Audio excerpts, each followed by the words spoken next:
specialist in fiber wireless research in my group, and I would like to start by thank you again, Ufesh, especially my colleague and friend Moises for being behind the organization here locally, and all of you for coming here today, and a special thank as well to the sponsors of our event. So for the first few minutes, I'm going to talk quickly about our department.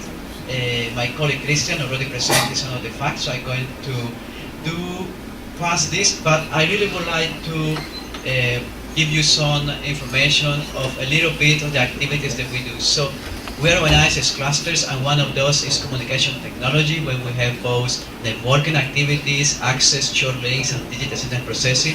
But we also have groups working on the coding, displays, and video, and research groups working on the parametric amplification and the application of optical time division multiplexing. Another cluster is a cluster of nanophotonics, and my colleagues in this cluster runs part of the clean room that have the facilities for silicon photonics and indium phosphide integration. Also, there is a large group activity on the theory behind the materials and the semiconductors, devices and functionalities, and also work on metamaterials, quantum dots, and graphene is also coming in. Next is a cluster that also already represented by my colleague Christian, working on LEDs and LIDARs and touchless interfaces, and that was already touched upon today. And another one which is interesting is the application of terahertz for spectroscopy. Also in the same cluster there are activities related to optical tweezers and biophotonics, and with this I think that I wanted to give you a quick sample of the activities that we are doing. So we're a department based in Copenhagen with 2 campuses, but also close to Copenhagen, fully focused on photonics. And this is quite unique so far as we know worldwide, not only in Denmark, Europe, but worldwide. So around 200 researchers focused on photonics. So I belong to the communication clusters, and my group is the Metro Access and Short Range Communications Group. And now I will start with the topic of my presentation, which is the support of what we're already witnessing today, which is expressed in this figure, and it's about the traffic generated by mobile applications. And those are, as we already know, driven by the mobility applications, the cloud, and video. So this is actually a big driver of why we're noticing this huge increase in the capacity that will require satisfying the needs for mobile data traffic. So one of the reasons why this is the case is the proliferation of devices, gadgets that have connections to the internet via wireless links. And that happens at home, at the office, in the vehicle, now and in the future, and the mobility that we already noticed even from interfaces between machines to machines. And all this is done by the convenience of wireless. So if we would like to satisfy this demand, which is on the hexabytes, then we will need to face different challenges. And one of those is increasing the capacity of those links, the scalability and sustainability, like already mentioned today, on the green side for energy efficiency. And we don't want to sacrifice the connectivity, so it's to be connectivity available anytime, anywhere. And also how to manage those large networks is going to be a challenge. So in my group we have started to work on several of those challenges, and one of those has been the backhauling for wireless signals. And the solution here is the combination of 2 very powerful technologies. So bringing the fiber closest to the base antenna station where they will take over the last part by the wireless communication. So it's a combination of the huge bandwidth of the optical fiber and the flexibility of the wireless. And there are several challenges here, and one of those is related, for instance, if we would like to do the backhauling for the new LTE. So this is a scenario which is not far from the realistic one in LTE, that you have cells and that you have different sectors, antenna takes care of those sectors. So mostly all this data may be just put into the baseband and digitally transmitted if you would like to do the wireless backhauling. So what we're suggesting is to take benefits of certain centralization, but not processing over here, so trying to simplify this part.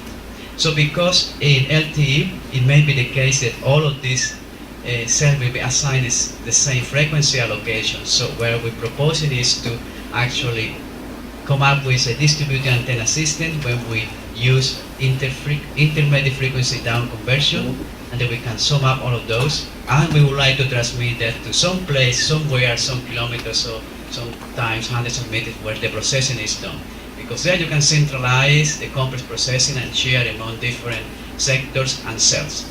But doesn't mean that if we want to do that, we observe that we will have actually what is called a subcarrier multiplex system, which is very tightly spaced subcarrier. So it needs to be a very robust optical transmission system. So we take the best that it is in optical modulations, which is robust to many impairment, which is optical phase modulation.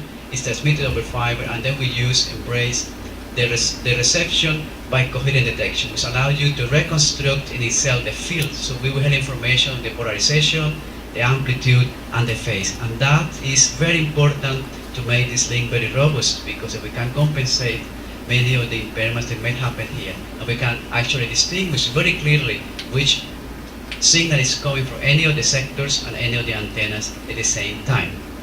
It offers very big possibilities, and we have done the work. It's been presented in literature, both theoretically and both from the experimental part. And this is being done in my group, and it's one of the projects that we have closed to a certain extent. So one of the good things I already mentioned, and also the thing that is not here yet in the market, is actually this type of receivers for this particular application, but it is available already for the optical transport. So this is a sample of the type of research that we have been doing, and the next that I wanted to present to you is that how to combine this with the infrastructure for passive optical networks. It has different flavors. One of the flavors that we embrace is the use of rings, because they have several nice properties, also including protection. And the other is that if we are able actually to use the passive optical infrastructure and make it in some way transparent, either for the baseband as for the wireless communications, then we are actually looking into a solution that could be very beneficial when we want to integrate wireless and optical broadband access. Another important thing that we have done in my group is to actually combine this type of ring topologies with distributed Raman amplification, because we can actually use propagation of the pumps in both ways. So we have co-propagating and counter-propagating, and all can be centralized. So not only the processing of the wireless signals, but also the management control of the Raman pumps. So these are the kind of work that we have been doing on trying to solve this problem of having a robust and manageable from the central place backhaul for wireless communications. Next, what we have been doing is, let's take for instance already standardized systems like the WiMAX. So what we did with the WiMAX is to take one of the fiber cables available in Denmark for research. There is a fiber cable that connects different universities in Denmark, and we were able to tap into one that goes from our lab to the next point, which is 80 kilometers back and forth, and we put WiMAX on top of it. And we wanted to know what are the link designs rules that we need to follow in order to have reliability. So this was done, and it was very successful. So with this, I want to say that we are taking problems, analyzing, making new solutions, but also testing as close as possible to real conditions.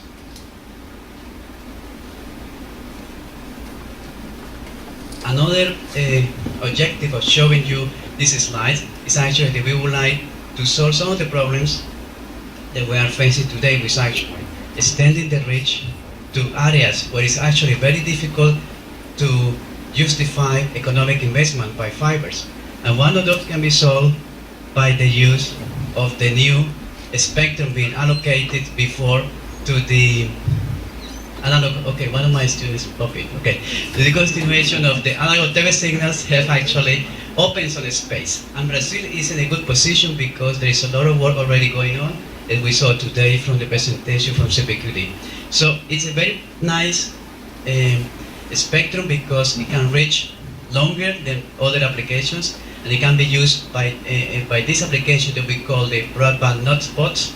It can also be used for delivery to rural areas, but also have other areas of application like the communication between the exploration towers. So usually oil, gas, exploration, and even exploitation is in remote areas. And also we can use it for what we call the super Wi-Fi, machine to machine, and smart grid. So this is one of the applications that we believe that are interesting to look at. So in this map, I'm trying to see one is trying to give you the sample of the powerful or the combination, the power of combining is, for instance, the existing fiber backbone with roughly today 10 kilometers radius wireless coverage of white space. So we can actually reuse the infrastructure and broadcast to places that we were not be able to do it before with investing very high effort and energy and money in providing this. So I think that this is an idea where fiber again can help to provide better coverage via wireless. So it's another good example where the marriage of fiber and wireless can provide benefits. So another area that we are interested is, can we do something with white space for the short to platforms, platform to platforms in the exploitation and exploration of oil and gas. So this picture is taken from the Gulf of Mexico, near the coast of the United States, and we see that actually there are more than 3,000 of those platforms very close to each other, which are actually easily reachable from the coast and from platform to platform.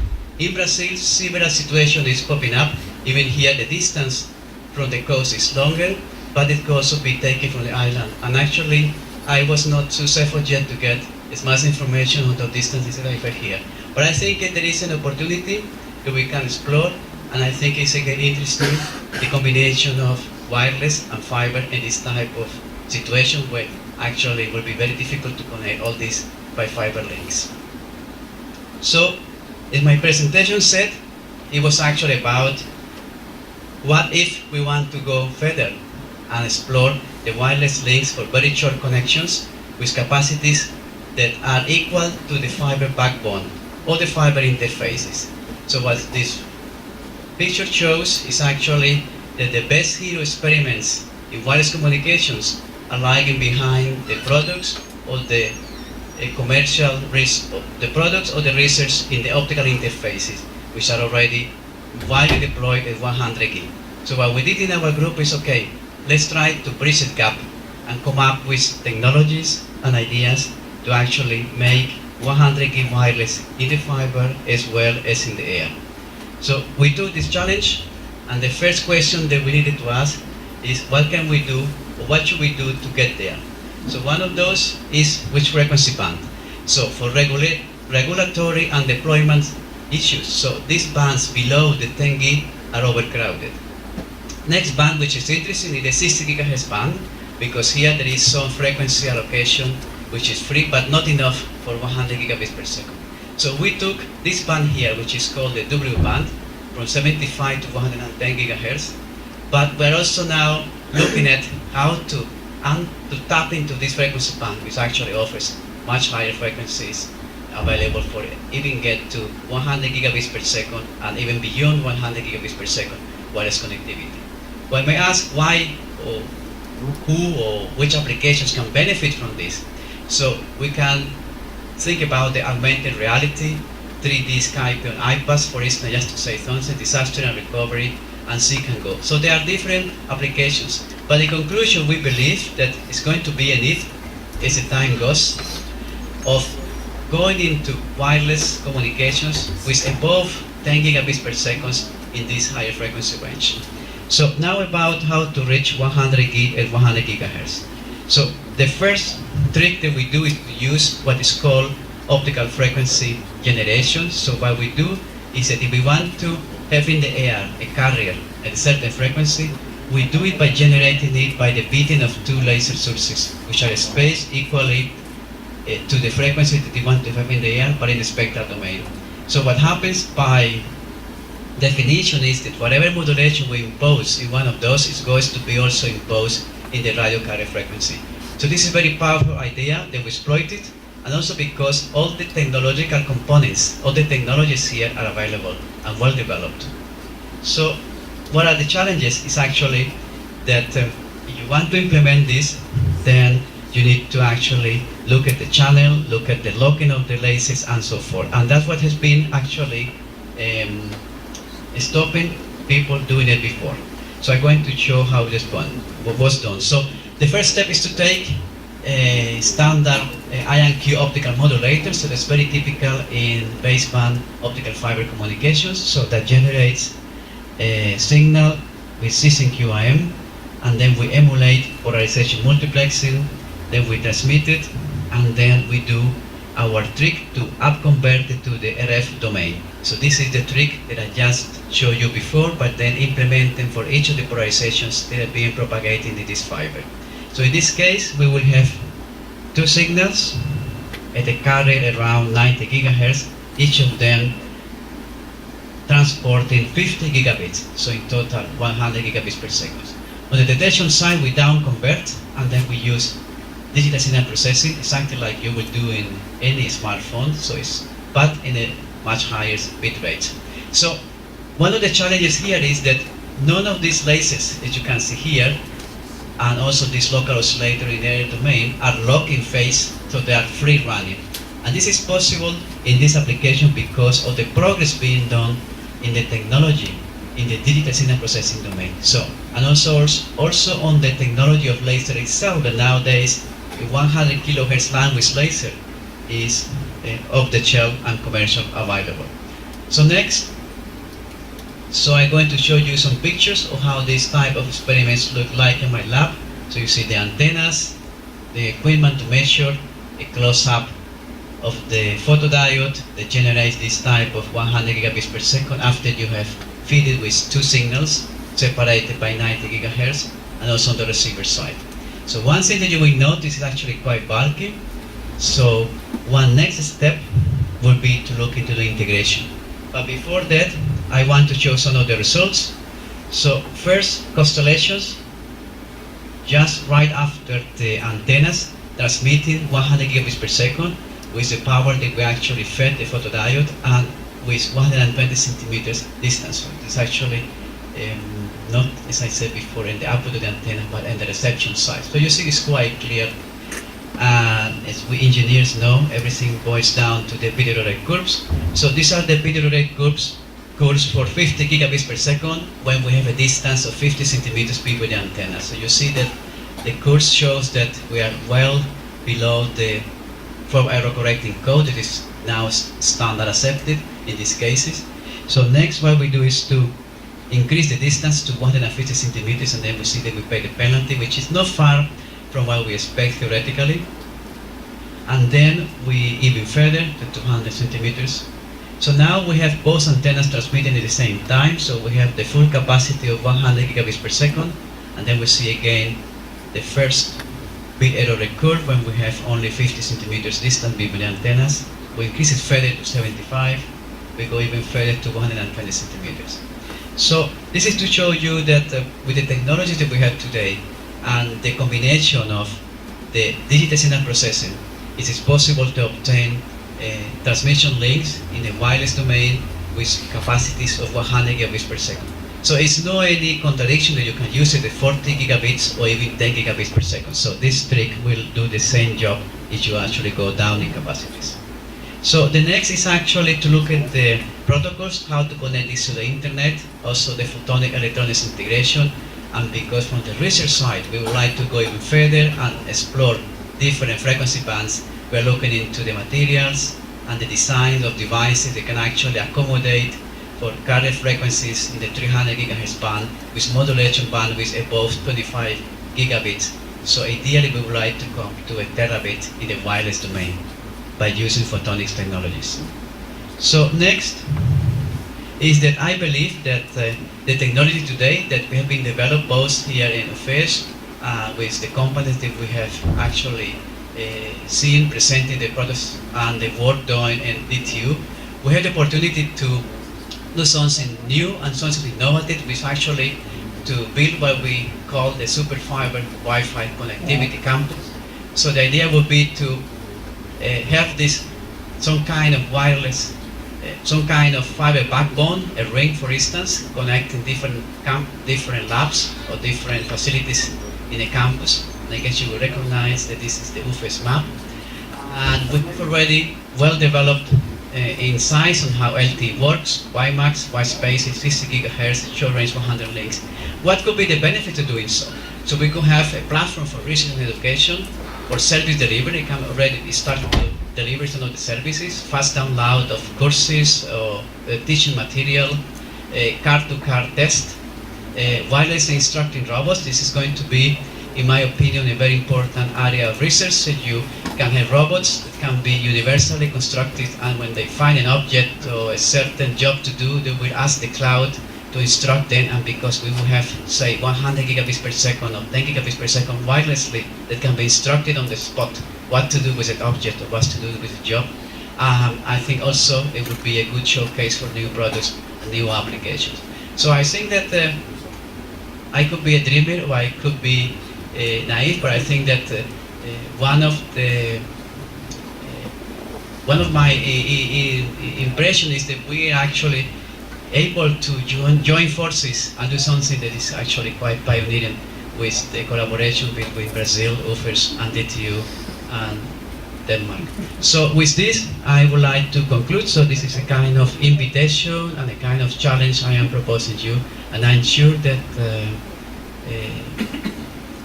some of you will think that this is a good idea, and some of you, I hope to convince also more and more people to join us and trying to push this project forward.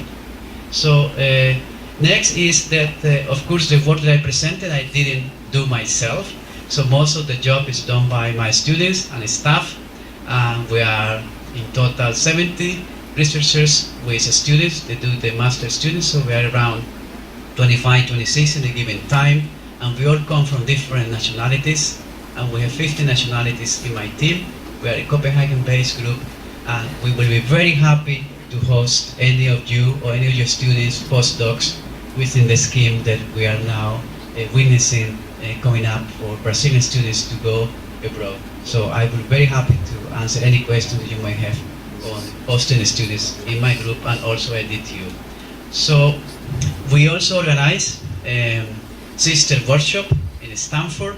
So it's going to take place the 7th and 8th of February. It's right after Photonic West, so many of you as companies exhibit there. Some of you have papers already or are submitting papers. So we would like to invite you to join us.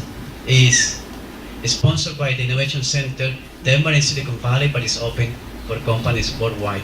So you can also see more details on photonicsworkshop.com, and the program is being taking shape. So we also accept suggestions for participants, for sponsors. And I think that, as you've seen today, these kind of activities actually generate new ideas, new contacts, and definitely help putting down the barrier for cooperation with academia and industry. So with this, thank you very much.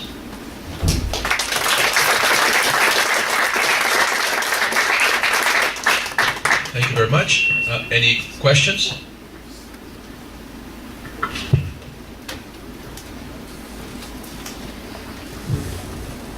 Hello. Could you comment a little bit more on the use of DSPs in radio wave fiber systems?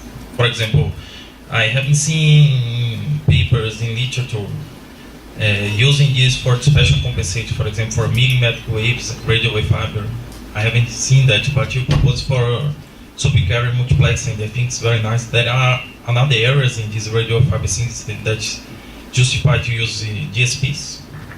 Yes, so the question is the use of digital signal processing from radio over fiber for millimeter transport over fiber. So yes, in my group we have done the application of DSP for the spatial compensation for the cross-topic with the subcarriers, and also we have expanded this work by MIMO techniques in radio over fiber. So this is one of the places where DSP matches very well. Another situation that we can use DSP is the monitoring. So that's one of the competing elements that we have against digital transport. It is very easy to monitor what is going on in the digital domain. But once we embrace the DSP, so we also can learn from the work being done in the DSP supported coherent detection for optical links. So it's another application. And there is a new range of applications that we can make.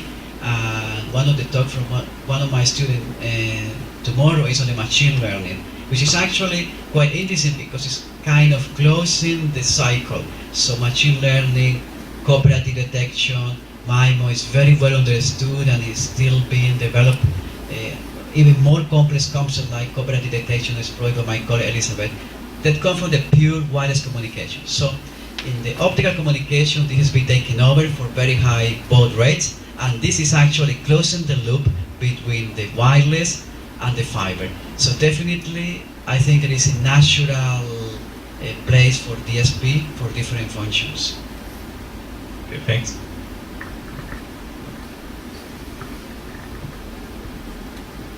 Let's thank the speaker once more.